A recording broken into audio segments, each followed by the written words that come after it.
Shalom, selamat pagi, sahabat Yesus cinta Alkitab. Hari karunia Tuhan yang baru mau kita syukuri hari ini. Mari kita buka pertemuan kita di dalam doa. Bapa Surgawi, terima kasih. Terima kasih Bapa untuk hari yang baru. Terima kasih Tuhan untuk setiap kehidupan yang masih Kau berikan bagi kami. Bapa, kami mengucap syukur. Setiap kami datang kepada Engkau Tuhan, berikan kami hati yang murni. Berikan kami pikiran yang murni. Berikan hati kami sebagai tanah yang subur. Sehingga firman yang kami dengar boleh masuk dan boleh bertumbuh dan berbuah dalam hidup kami. Terima kasih Bapa. Kami serahkan jam pembacaan dan perenungan kami ini pada hari ini kepada tangan Engkau. Ke dalam kuasa Engkau. Di dalam nama Tuhan Yesus kami meminta Roh Kudus-Mu untuk hadir. Thank you Jesus. Thank you Holy Spirit. Amen. Terima kasih. Terima kasih Yesus. Saudara, kita masuk pada pembahasan bebas hari ini. Saya mengambil satu buah topik ya. Bagaimana mendapatkan janji Tuhan tentang panjang umur, kekayaan dan kehormatan. Saya basekan perenungan hari ini pada Amsal 3, dari Amsal 3 ayat 16, panjang umur di tangan kananmu, kekayaan dan kehormatan di tangan kirimu. Puji Tuhan. Saudara, ada yang mengatakan life is beautiful, hidup itu indah. And living in it, it's wonderful. Dan hidup di dalamnya adalah sesuatu yang luar biasa. Apakah demikian saudara? Saya kira tergantung ya. Kalau engkau melihat dari mata jasmani, mungkin tidak demikian. Karena pasti banyak tantangan, cobaan, dan mungkin juga penderitaan yang engkau hadapi.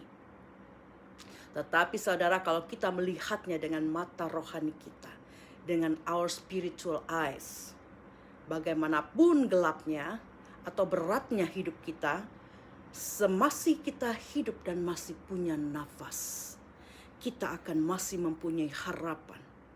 Dan kita akan mempunyai kesempatan untuk apapun yang kita inginkan terjadi dalam hidup kita. Life is a precious gift from God. Hidup adalah suatu karunia yang berharga dari Allah. Hidup juga adalah, sebentar saudara, dalam nama Yesus ini dia mengecil. In Jesus name.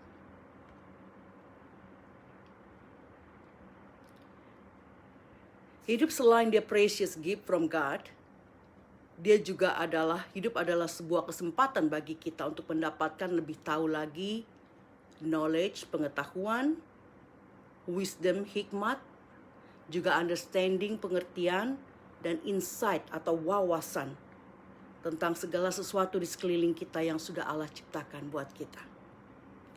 Hidup juga memberikan kita opportunity atau kesempatan untuk kita membagikan kasih kita, share our love, dan meluangkan waktu kita, spend our time bersama keluarga dan orang-orang yang kita kasihi atau orang-orang lain yang kita jumpai dalam hidup keseharian kita.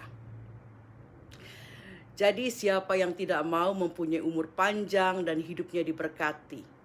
Kita sudah lihat kehidupan Abraham yang sampai pada usianya dia mati, dia hidup dengan baik, dia hidup dengan berkelimpahan dan diberkati oleh Allah. Dan dia mati pada masa tuanya. Saudara, memiliki umur panjang bukan hanya tentang memiliki kesehatan fisik, dan kecukupan atau kecukupan finansial. Tetapi panjang umur juga menyangkut stabilitas mental dan spiritual. Saya akan bahas beberapa ayat Alkitab tentang hal ini yang saya percaya kalau kita lakukan akan membawa kita kepada janji Allah itu. Kita baca Amsal 3 ayat 16. Biar umur panjang ada di tangan kanannya, dan di tangan kirinya kekayaan dan kehormatan. Saudara, yang kita baca yang pertama, untuk mendapatkan panjang umur, kekayaan, dan kehormatan, firman Tuhan mengatakan, Amsal 3 ayat 1-2, Hai anakku, janganlah engkau melupakan ajaranku, dan biarlah hatimu memelihara perintahku, karena panjang umur, lanjut usia, serta sejahtera akan ditambahkan kepadamu. Yang pertama, memelihara firman Tuhan. Memelihara ini berarti kita tahu firman Tuhan, kita mengingat, dan kita melakukannya. Jadi yang pertama memelihara firman Tuhan, dan kita sudah dengar dari Amsal 3 ayat 1-2. Jangan kita melupakan ajarannya, biar hati kita memelihara perintahnya. Karena panjang umur, lanjut usia, serta sejahtera akan ditambahkan kepada kita. Puji Tuhan. Dalam Amsal 3 ini juga selanjutnya dikatakan bahwa ajaran dan perintah Allah itu harus kita kalungkan pada leher kita dan harus kita tuliskan pada hati kita. Kita kalungkan pada leher kita, maksudnya jadikan perintah Allah itu sebagai suatu perhiasan pada diri kita, sehingga orang lain pun bisa melihatnya. Kita pakai kalung ya, untuk yang perempuan nih, untuk mempercantik diri kita dan untuk mempermanis penampilan kita, bukan? Nah, kita pakai itu. Perintah Tuhan, kita kalungkan pada leher kita. Sesuatu yang manis, orang bisa lihat dari kita. Dan menuliskan perintah itu pada hati kita. Maksudnya, kita taruh perintah itu dalam hati kita, menyatu dengan kehidupan kita. Saudara, heart atau jantung adalah organ pokok manusia. Heart stop, jantung berhenti, berarti kita mati. Jadi, jadikan firman Allah atau ketetapan dan perintah Allah sebagai suatu yang esensial. Suatu yang penting, suatu yang pokok dalam kehidupan kita. Amsal 3 ayat 7-8 mengatakan, takutlah akan Tuhan dan jauhilah kejahatan, karena itulah yang menyembuhkan tubuhmu dan menyegarkan tulang-tulangmu. Jadi memelihara firman Tuhan juga berarti akan takut akan Tuhan ya. Ini melakukan hal yang benar dan kita juga menjauhi kejahatan. Memelihara firman Tuhan di dalamnya juga termasuk mengenal atau tahu akan firman-Nya. Ya, kita mau juga memelihara firman-Nya, melakukannya. Apa firman Tuhan? Baca firman-Nya, berdoa, memuji, menyembah, menguduskan hari Sabat, yaitu persekutuan dengan saudara-saudara seiman di dalam ibadah jangan engkau tinggalkan, memberi persembahan, ya, menolong orang miskin, menolong janda-janda dan yatim piatu, dan lain-lain. Itu termasuk memelihara firman Tuhan. Engkau tahu apa yang Tuhan ingin engkau lakukan seturut dengan firman-Nya. Dan kita akan tahu semuanya itu kalau kita membaca firman di dalam Alkitab. Ini syarat yang pertama untuk mendapatkan panjang umur, kekayaan, dan kehormatan. Kita harus memelihara perintah Tuhan, melakukan firman Tuhan. Hal yang kedua, saudara, honor your parents. Hormati orang tuamu. Dalam perjanjian lama, saya ambil 2 saja ayat dari perjanjian lama dan 2 ayat dari perjanjian baru. Banyak ayat yang lain. Dalam perjanjian lama di Ulangan 5 ayat 16 mengatakan, hormatilah ayahmu dan ibumu seperti yang diperintahkan kepadamu oleh Tuhan Allahmu, supaya lanjut umurmu dan baik keadaanmu di tanah yang diberikan Tuhan Allahmu kepadamu. Dan dalam Imamat 19 ayat 3, setiap orang di antara kamu haruslah menyegani ibunya dan ayahnya dan memelihara hari-hari Sabatku. Akulah Tuhan Allahmu. Ini 2 contoh yang saya ambil dari perjanjian lama tentang hormat akan orang tua atau honoring your parents. Dan dari perjanjian baru, dari perjanjian baru saya ambil di Efesus. Efesus 6 ayat 2-3 mengatakan, hormatilah ayahmu dan ibumu. Ini adalah suatu perintah yang penting, seperti yang nyata dari janji ini, supaya kamu berbahagia dan panjang umurmu di bumi. Sangat penting dikatakan. Dan Matius 15 ayat 4 dikatakan, sebab Allah berfirman, hormatilah ayahmu dan ibumu. Dan lagi, siapa yang mengutuki ayahnya dan ibunya pasti dihukum mati. Jadi saudara, sejak dalam perjanjian lama Allah sudah memerintahkan anak-anak untuk taat akan orang tua mereka. Dan kita juga yang sudah tua untuk tetap taat dan hormat kepada orang tua kita kalau kita masih punya orang tua ya. Tapi sebagian dengan umur kita yang sudah 50 ke atas, kebanyakan orang tuanya sudah ada yang pergi satu atau kedua-duanya. Tapi untuk anak-anak, biar engkau anak-anak muda yang masih mempunyai orang tua, hormati orang tuamu. Saudara, dalam Efesus 6 ayat 2 tadi yang sudah kita baca, dikatakan perintah menghormati orang tua itu adalah perintah yang sangat penting. Dan Alkitab juga tidak hanya memberikan perintah, saudara, tapi firman Tuhan juga memberikan hasil atau buah yang akan kita dapat dari memenuhi atau mematuhi atau melakukan perintah atau firman itu. Jadi tidak ada yang berat melakukan firman sebenarnya, saudara. Tidak ada yang berat dan tidak ada yang sia-sia dalam menjalankan firman Allah sesuai dengan firman-Nya di Alkitab. Karena setiap perintah yang Allah berikan kepada kita, ada janji, ada buah, ada hasil yang akan kita dapat dari situ. Dari 2 ayat dalam perjanjian lama dan 2 ayat dalam perjanjian baru yang sudah saya bacakan tadi tentang hormat akan orang tua, kita akan mendapatkan beberapa janji kalau kita menghormati mereka. Yang pertama, kita akan mendapatkan lanjut usia atau umur panjang. Dan kedua, keadaan kita akan baik. Baik keadaan kita.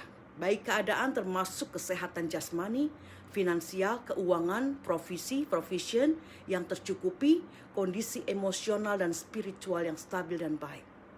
Juga kita akan mendapatkan kebahagiaan, supaya kita berbahagia di bumi dikatakan. Berbahagia ini juga bisa mencakup kesehatan fisik, kebahagiaan rumah tangga, kecukupan, sukacita, dan lain-lain. Dan yang keempat, hati-hati. Ada hukuman mati bagi yang mengutuki orang tuanya. Jadi hal kedua yang penting untuk mendapatkan panjang umur, kebahagiaan dan kehormatan, yaitu menghormati orang tua kita. Hal ketiga, saudara, always be fair and just. Selalulah berlaku adil. Saya sudah jelaskan pada hari Senin dalam pembacaan kita di Kejadian pasal 25 ya. Apa beda fair and just. Fair and just kalau diartikan ke dalam bahasa Indonesia artinya sama, yaitu adil. Tapi saya gali lagi, ternyata fair itu artinya tidak pandang bulu, tidak memihak. Dia equal, memperlakukan orang dengan sama. Tapi just, dia lebih kepada moral, tentang baik dan buruk moral seseorang. Jadi just adalah memperlakukan seseorang dengan baik, dengan wajar, dengan sepantasnya, dan dengan selayaknya. Nah, apa contoh berlaku fair? Kita berlaku fair kalau kita tidak membeda-bedakan orang. Kita hormati dan kasihi orang yang miskin, yang kurang, dan juga mereka yang punya lebih atau kaya sama.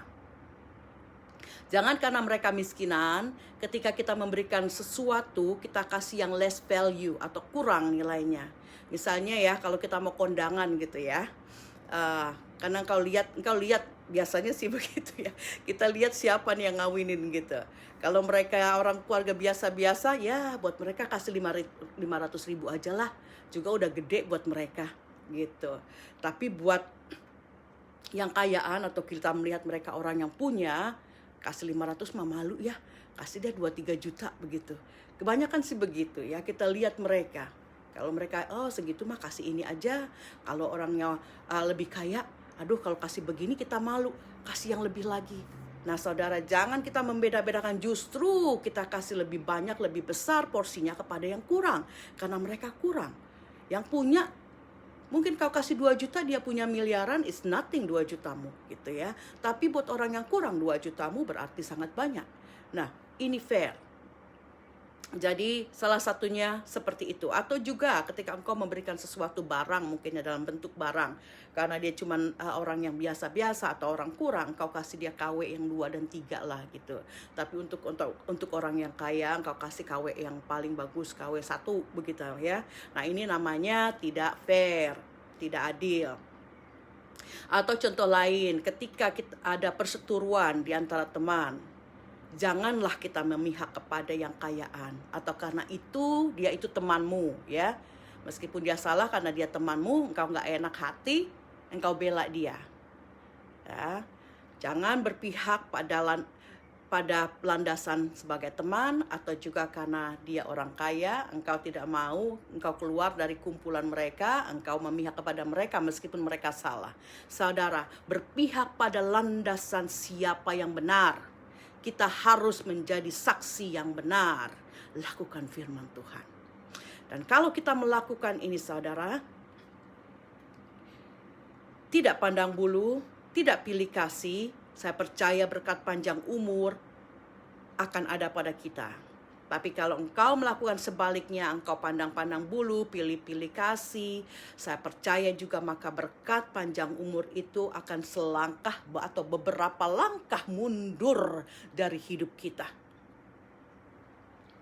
Contoh berlaku jas ya. Contoh yang berlaku jas atau memperlakukan seseorang dengan selayaknya. Misalnya ketika kalian memperlakukan pembantu-pembantu, bawahan-bawahan atau karyawan-karyawan kalian, apakah kalian sudah melakukannya dengan selayaknya? Tidak dengan semena-mena, dan mereka memperlakukan mereka dengan selayaknya. Nah, saya nggak tahu ya, saya nggak pernah punya pembantu. Saudara yang punya pembantu, coba engkau introspeksi diri. Engkau yang punya karyawan, introspeksi diri. Apakah sudah engkau memperlakukan mereka dengan selayaknya? Juga ketika kita memperlakukan orang-orang yang lebih susah dari kita, apakah kita menghormati dan memperlakukan mereka selayaknya? Tidak pandang sebelah mata, ya. Jangan pandang sebelah mata karena mereka miskin, karena mereka kurang. Tidak juga menyindir atau mengejek mereka. Jadi hati-hati. Kalau kita mau mendapat panjang umur di tangan kanan, kekayaan dan kehormatan di tangan kiri, perlakukan sesama kita dengan tidak pilih bulu, tidak memihak, tidak memperlakukan mereka dengan tidak hormat atau tidak selayaknya. Kita memberikan kasih mereka, tunjukkan dengan memperlakukan mereka dengan layak, dengan hormat. Hal keempat, saudara, kita mau panjang umur, ada kekayaan, ada kehormatan. Yang keempat, have wisdom, miliki hikmat. Kita mau hidup dalam berkat Tuhan dan berumur panjang, kita harus memiliki hikmat. Amsal 3 ayat 13 sampai 17 mengatakan, berbahagialah orang yang mendapat hikmat, orang yang memperoleh kepandaian, karena keuntungannya melebihi keuntungan perak dan hasilnya melebihi emas. Ia lebih berharga daripada permata. Apapun yang kau inginkan tidak dapat menyamainya. Umur panjang ada di tangan kanannya, di tangan kirinya kekayaan dan kehormatan.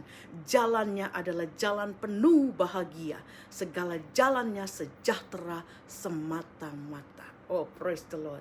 Betapa indahnya firman Tuhan ini, saudara. Saudara baca lagi di rumah Amsal 3 ayat 13 sampai 17 atau dari ayat 1.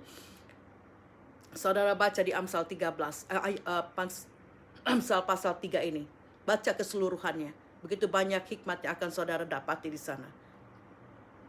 Jadi saudara, wisdom atau hikmat adalah suatu kemampuan untuk membedakan apa yang benar dan apa yang tidak benar. Mana kehendak Allah, yaitu apa yang baik, dan mana yang bukan kehendaknya. Jadi wisdom atau hikmat kita perlukan sehari-hari dalam hidup kita, saudara. Contohnya dalam hal keadaan atau kesehatan fisik ya. Kita perlu bijaksana dalam memilih apa yang kita makan dan minum setiap hari. Juga apa yang kita pakai. 1 Korintus 10 ayat 23 mengatakan, segala sesuatu diperbolehkan, tapi tidak semuanya itu berguna atau berfaedah, dan tidak semuanya itu membangun. Saudara, zaman sekarang ini kita mau makan apa aja atau minum apa aja itu ada. Tapi kita perlu hikmat untuk memilih makanan dan minuman yang bermanfaat bagi tubuh kita.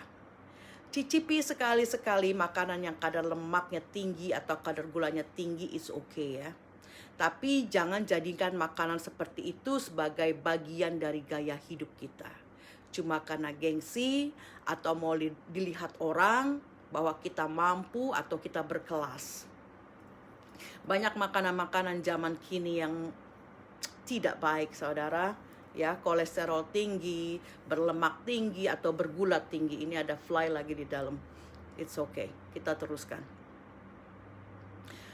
Saya pribadi terus terang lebih suka makanan rumahan atau dibilang warteg ya, karena memang saya lebih ke bawah sih daripada ke atas gitu ya. Lebih suka nyampur dengan orang-orang yang menengah ke bawah karena saya merasa lebih enak dengan mereka. Kita bisa lebih merakyat begitu ya.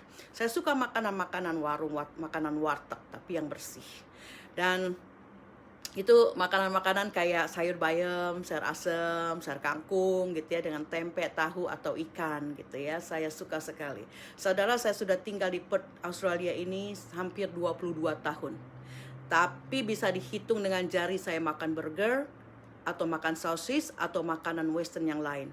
Atau makanan-makanan fast food ya, kayak McD, KFC, whatever they are ya. Itu saya makan burger atau burger ya mungkin 1 tahun sekali aja, belum tentu. Ini udah berapa tahun saya baru kemarin makan burger itu juga kalau terpaksa ya. Kalau anak nggak habisin ya terpaksa ngabisin. Tapi kalau saya secara sengaja untuk membeli burger, saya beli kebanyakan, tapi saya paling makan chipsnya doang karena lapar, dan burgernya saya simpen buat anak. Jadi makanan-makanan itu ya kita harus bisa memilih lah ya, untuk mencicipi sesuatu yang kelihatannya menggiurkan, oke lah sekali-sekali, tapi perhatikan saudara. Saya juga lebih suka kalau makan di rumah. Jadi pulang saya mendingan tahan, pulang di rumah saya makan, saya masak, atau juga kalau keluar saya bawa makanan karena saya tahu ya kan lebih bersih kalau kita bawa makanan sendiri. Juga untuk hemat lah. Kalau buat saya pengeluaran tuh lebih hemat kalau saya bawa makanan keluar atau saya makan di rumah, tidak jajan-jajan. Apalagi di western ini. Kalau di Indonesia oke lah ya, mungkin 20.000, 30.000, $2-3 bisa makanan sesuatu. Kalau di sini satu porsi makanan udah $15, $150.000, $15 saya bisa beli ayam mentah 2 kilo, bisa masak buat 3, 4, 5 hari gitu ya. Ya, kita dikasih wisdom. Kita mau kaya, kita juga harus ada wisdom. Jangan ikut-ikutan orang makan di luar terus yang nggak punya duit ya. Tapi kalau kita masak, kita bisa lebih hemat begitu. Nah saudara, saya juga dulu pernah kerja di cafe di Delhi ya. Pas saya datang ke Australia 20 tahunan lalu, saya kerja di Delhi. Jadi saya tahu apa yang mereka gunakan untuk memasak gorengan-gorengan itu ya, untuk kentang goreng segala macam. Mereka itu pakai fat, pakai lemak. Jadi kalau kita masak kentang goreng di rumah itu lebih baik karena kita biasanya pakai minyak yang bagus ya. Jadi lebih baik kalau kita masak di rumah kentang goreng. Makanya saya anjurkan kalau anak saya mau kentang goreng, pulang belajar dulu, entar di rumah saya masakin. Saya bilang gitu karena saya tahu mereka pakai apa. Atau juga kalau di kafe-kafe mereka sudah banyak yang sudah pakai oilnya itu udah hitam begitu masih dipakai. Kita kan kalau di rumah kalau udah agak menguning, udah mau hitam gitu kan kita buang, kita nggak pakai. Nah itu saudara, harus ada hikmat ya. Juga saudara, dalam berpakaian, bukan soal makanan dan minuman, kita harus punya hikmat. Kita juga harus punya self control dalam makan dan minuman karena kita mau sehat. Tubuh kita adalah bait Allah, bukan sarang penyakit. Jadi jangan masukkan hal yang sia-sia ke dalam tubuh kita. Punya hikmat, memilih makanan yang baik, minuman yang baik ya. Juga dalam berpakaian, bukan kita tidak boleh mengikuti mode, tapi carilah mode yang sopan dan sesuai. Karena dengan cara kita berpakaian pun orang bisa melihat dan menilai kita. Suatu saat di Bible College saya dipanggil maju dan beberapa orang datang termasuk seorang pastor dan memberikan komen atau pendapatnya tentang saya ya, dari apa yang mereka lihat dari penampilan saya. Dan pastor ini dia hanya mengatakan satu kata, style. Itu yang dia katakan. Ya, saya pas dia bilang style, saya bilang you're right, ya. Karena saya selalu mau tampil baik dan sopan. Karena kita saudara adalah surat-surat yang terbuka. First impression, impresi pertama orang ketika mereka melihat kita adalah penampilan luar kita. Sebelum mereka tahu isi hati kita, isi kepala kita, mereka akan melihat penampilan luar kita. Termasuk cara kita berpakaian dan ekspresi wajah kita. Apakah kita murah senyum atau kita suka cemberut, ya. Jadi miliki wisdom, hikmat dalam keseharian kita. Banyak orang-orang yang sakit atau menjadi sakit karena kurang hikmat dalam hal makanan dan minuman. Mereka tidak bisa menahan diri. Mereka tidak ada self-control untuk makan makanan dan minuman. Makan apa saja, minum apa saja. Akhirnya ada penyakit, ya, kolesterol tinggi, sakit jantung, atau diabetes, atau apa. Saudara, hikmat. Kita perlu hikmat Tuhan dalam segala hal. Dalam memilih makanan dan minuman yang kita makan. Dan juga jangan lupa ketika engkau menerima berkat Tuhan dalam makanan dan minuman, berdoa. Minta Tuhan berkati makanan dan minuman kita. Sehingga apapun yang masuk ke dalam tubuh kita, ada sesuatu yang baik yang akan menjadi berkat buat tubuh kita. Bukan membawa penyakit buat tubuh kita. Tapi jangan setiap apapun kita makan, kita doakan, tapi engkau juga harus ada hikmatnya. Jangan makan terlalu banyak atau juga pilih-pilih makanan yang baik. Dan juga kita pun harus mengatur pola makan kita, ya. Pola makan yang salah akan membuat atau membawa penyakit. Dan tentu saja saudara, kita tahu kalau kita sudah pesakitan, ya umur panjang itu sepertinya hanya sebuah impian, begitu ya. Jadi jaga kesehatanmu, jaga penampilanmu, miliki hikmat Tuhan. Nah saudara, yang kelima, do and produce good things. Lakukan dan hasilkan sesuatu yang baik. Hal ini masih berhubungan dengan hal yang pertama, yaitu tentang memelihara firman Tuhan. Sebagai bukti bahwa kita memelihara firman Tuhan, kita melakukan perintah itu dan menghasilkan sesuatu yang baik dari tindakan yang kita lakukan. Kalau firman mengatakan untuk mengampuni, betapapun jahatnya orang tersebut, kita harus ampuni. Jangan cuma karena gosip-gosip aja ya tentang dirimu, engkau meledak dan persoalan jadi panjang di Facebook. This is nothing, saudara.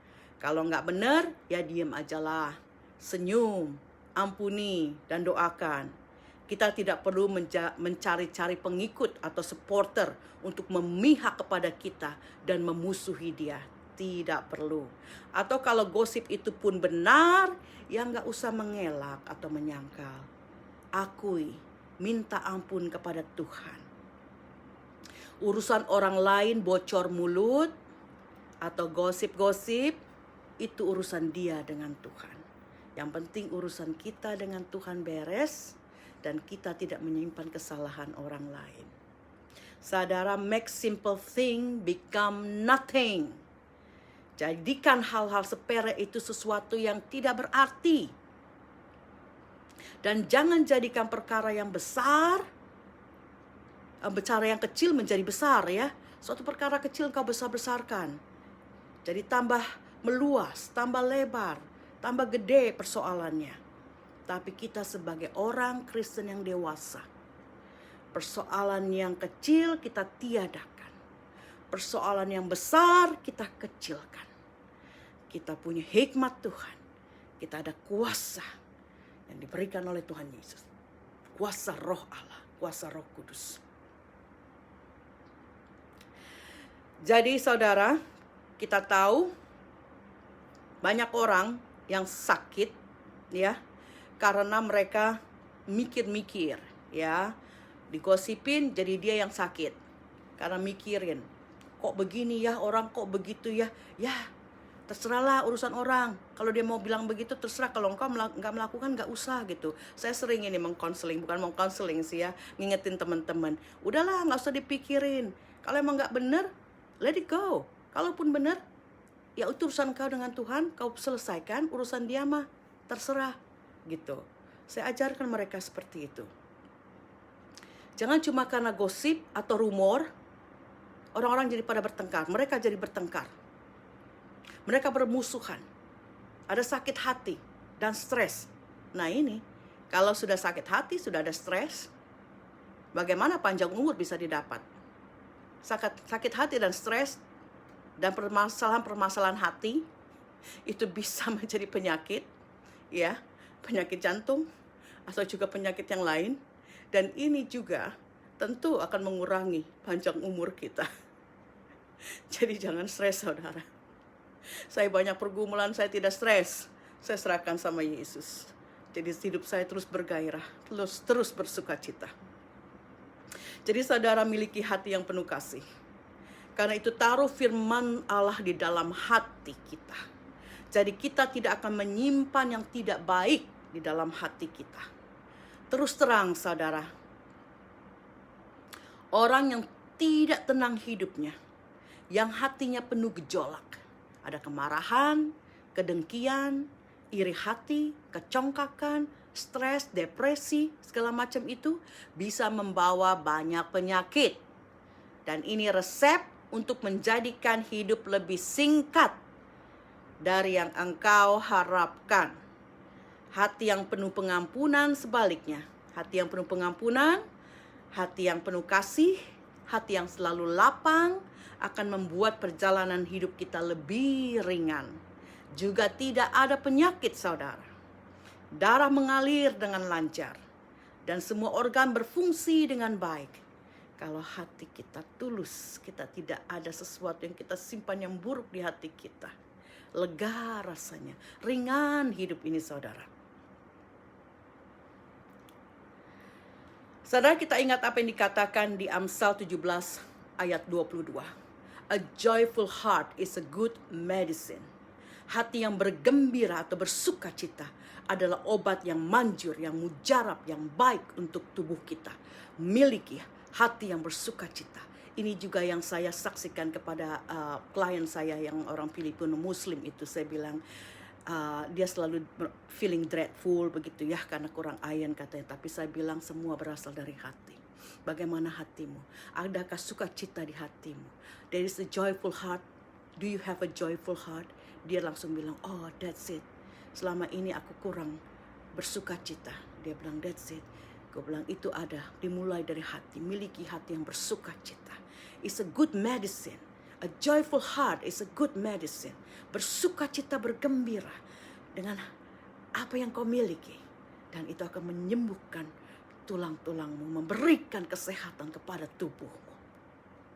Jadi lakukan yang baik kalau engkau mau panjang umur, punya kekayaan dan kehormatan. Dengan melakukan hal-hal yang baik, kita tidak akan ada beban dan rasa bersalah atau menyimpan kesalahan orang lain. Jadi hati kita damai dan hidupmu tenang. Yang keenam, saudara. Yang keenam, kita mau memiliki panjang umur, di tangan kanan, tangan kiri kekayaan dan kehormatan. Yang keenam, don't go the easy way. Jangan ambil jalan yang mudah atau ambil jalan pintas. Matius 7 ayat 14, karena sesaklah pintu dan sempitlah jalan yang menuju kepada kehidupan dan sedikit orang yang mendapatkannya. Jangan ambil jalan pintas dan jangan ambil jalan mudah. Apa bedanya? Jalan pintas yaitu jalan yang kita ambil supaya kita cepat selesai, cepat berhasil, cepat kaya, tapi dengan menggunakan segala cara. Halal atau tak halal ya, diperkenankan Tuhan atau tidak, yang penting cepat selesai, cepat kaya, cepat berhasil. Contohnya, kuliah mau cepat selesai, ada yang tidak lulus atau fail karena mau cepat selesai. Engkau nyogok ya, mau jadi sarjana cepat-cepat supaya bisa cari kerja gitu misalnya ya, jadi nyogok. Dan ada orang juga yang mau berhasil dalam bisnisnya, mereka kongkang lingkong sono sini ya, kolusi, konspirasi atau menyuap begitu.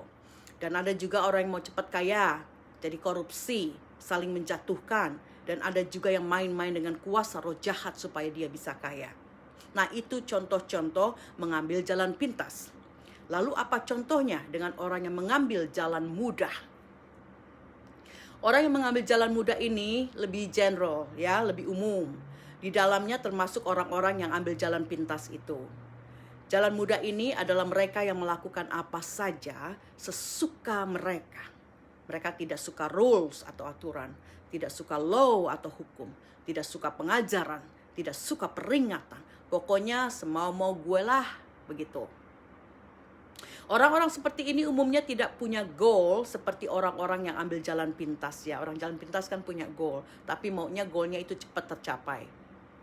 Orang yang jalan pintas karena mereka mau sesuatu, ada goal, tapi maunya cepat, gitu. Tapi orang yang ambil jalan mudah, mereka mau semuanya mudah buat dia. Tidak peduli itu efeknya atas dirinya atau atas orang lain itu baik atau buruk. Contohnya banyak pengemis yang melakukan pengemisan, ya, karena menurut mereka ini jalan mudah untuk mendapatkan duit. Dan ada juga orang mencuri motor karena mereka pikir ini jalan yang termudah untuk dapat sepeda motor dalam 1 hari. Kalau nabung dulu bisa bertahun-tahun mungkin buat mereka, atau mereka gimana ya, mungkin tidak akan pernah bisa mendapat motor. Tapi dengan mencuri 1 hari engkau sudah dapat motor. Nah, ini contoh-contoh orang yang mengambil jalan mudah. Jadi saudara, mengambil jalan pintas atau mengambil jalan mudah akan membawa kita menjauh dari umur panjang, dari kekayaan, dari kehormatan. Mungkin bisa dapat kaya, ya, mereka yang suap-suapan atau korupsi dan sebagainya, mereka bisa kaya. Bisa mendapatkan kehormatan, iya, kehormatan dari manusia karena mereka kaya, banyak orang yang hormati, bisa dapat. Tapi mereka tidak akan mendapatkan kehormatan dari Allah. Tetapi saudara, umur panjang itu tidak bisa dibeli dengan uang. Jadi jangan harapkan kalau engkau melakukan hal-hal yang salah, engkau melakukan yang semau gua, mengambil jalan pintas dan mengambil jalan mudah, engkau akan mendapatkan umur panjang. Yang ketujuh, be honest and do not deceive people. Jujur dan jangan menipu orang. 1 Petrus 3 ayat 10 mengatakan, siapa yang mencintai hidup dan mau melihat hari-hari yang baik, ia harus menjaga lidahnya terhadap yang jahat dan bibirnya terhadap ucapan-ucapan yang menipu. Ini berbicara soal lidah dan perkataan. Banyak ayat-ayat di Alkitab yang mengingatkan kita untuk berhati-hati dengan lidah kita, termasuk dengan perkataan kita. Jadi saudara, berkatalah jujur, katakan yang baik, ucapkan berkat, dan jangan kutuk. Ucapkan berkat, bukan kutuk. Kata-kata yang sia-sia, yang dusta, yang tidak jujur akan menjerumuskan kita. Contohnya, kalau mereka berbohong dan ketahuan, mereka jadi malu, ya. Ada yang tidak dapat menahan rasa malu itu, akhirnya jadi stres. Bahkan juga ada yang bunuh diri. Ini jelas mempersingkat hidup mereka. Dan kalau ada yang menipu terus ketahuan, mereka bisa kena hukum orang sekitar, ya, atau hukum secara legal. Kalau dihukum oleh orang-orang kampung, misalnya dia nyuri motor, ketahuan dihukum orang kampung, dia bisa babak belur, sakit dan seterusnya. Atau kalau orang-orang konglomerat nih, ya, yang main tipu-tipuan, mereka juga bisa kena mati konyol. Ada orang-orang yang invest puluhan bahkan ratusan miliar rupiah, saudara, karena COVID, bisnis perhotelan di Bali atau di Indonesia ini nggak jalan, ya. Jadi orang ini yang mengambil duit dari para investor ini diuber-uber dan ditunggu-tunggu oleh orang-orang di Indonesia. Dia ada di sini dan ditunggu-tunggu orang di Indonesia. Karena para investor juga saat ini mereka tidak bisa meminta duitnya dari orang ini karena perhotelan yang dia invest itu tidak jalan. Meskipun mereka orang ini yang investor perlu duit karena ada yang sakit jantung, ada yang sakit ini, mereka perlu biaya untuk ke dokter. Puluhan juta aja orang ini nggak bisa kasih duit, ya. Padahal yang mereka invest itu ratusan miliar, puluhan miliar, tapi puluhan juta yang mereka minta pun tidak dapat. Orang ini tidak bisa memberikannya. Karena itu Karena itu mereka bilang, orang-orang yang investor ini bilang, kalau orang ini datang ke Indonesia, mereka mau habisi dia katanya. Jadi orang ini pun takut pulang ke Indo. Nah saudara, lihat, jangan kita menipu orang, akan ada ketakutan. Ya, dan umur panjang tidak akan jadi milik dia. Kekayaan mungkin dia masih miliki saat ini, tapi itu akan lenyap. Kehormatan sudah tidak ada, orang sudah tidak percaya kepada dia. Nah, saudara, jadi kita ingat, perbuatan yang tidak baik, apakah itu lewat perbuatan, action, atau lewat perkataan, hanya akan menghasilkan malapetaka, kesakitan, ketakutan, stres, depresi, yang semua itu akan memperpendek umur kita. Jadi kalau kita mau panjang umur, atau mau berumur panjang, berbahagia, mempunyai kekayaan, memiliki berkat, dan memiliki kehormatan ada pada kita. Yang pertama, lakukan firman atau perintah Tuhan. Yang kedua, hormati orang tua kita. Ketiga, berlakulah adil. Keempat, miliki hikmat. Yang kelima, lakukan yang baik dan benar. Yang keenam, jangan ambil jalan mudah atau jalan pintas. Yang ketujuh, jujur dan jangan menipu orang. Kita tutup saudara dengan membaca Amsal 3 ayat 1 sampai 11. Saudara bisa baca di rumah. Amsal 3 ini sangat baik ya. Sangat baik. Banyak yang kita dapat dari situ. Saya bacakan ayat 1 sampai 11, kita tutup. Hai anakku, janganlah engkau melupakan ajaranku, dan biarlah hatimu memelihara perintahku, karena panjang umur dan lanjut usia serta sejahtera akan ditambahkannya kepadamu. Janganlah kiranya kasih dan setia meninggalkan engkau. Kalungkanlah itu pada lehermu, tuliskanlah itu pada loh hatimu, maka engkau akan mendapatkan kasih dan penghargaan dalam pandangan Allah serta manusia. Percayalah kepada Tuhan dengan segenap hatimu, dan janganlah bersandar kepada pengertianmu sendiri. Akuilah dia dalam segala lakumu, maka ia akan meluruskan jalanmu. Janganlah engkau menganggap dirimu sendiri bijak. Takutlah akan Tuhan dan jauhilah kejahatan. Itulah yang akan menyembuhkan tubuhmu dan menyegarkan tulang-tulangmu. Muliakanlah Tuhan dengan hartamu dan dengan hasil pertama dari segala penghasilanmu. Maka lumbung-lumbungmu pun akan diisi penuh sampai melimpah-limpah. Dan bejana pemerahanmu akan meluap dengan air buah anggurnya. Hai anakku, janganlah engkau menolak didikan Tuhan. Dan janganlah engkau bosan akan peringatannya. Puji Tuhan, terima kasih Bapa untuk firman-Mu. Terima kasih untuk firman-Mu Tuhan. Ajar kami Tuhan untuk mencintai firman Tuhan dan melakukannya. Terima kasih Bapa, haleluya. Mari saudara kita lakukan. Immanuel, Allah menyertai kita. Haleluya, praise the Lord. Amin.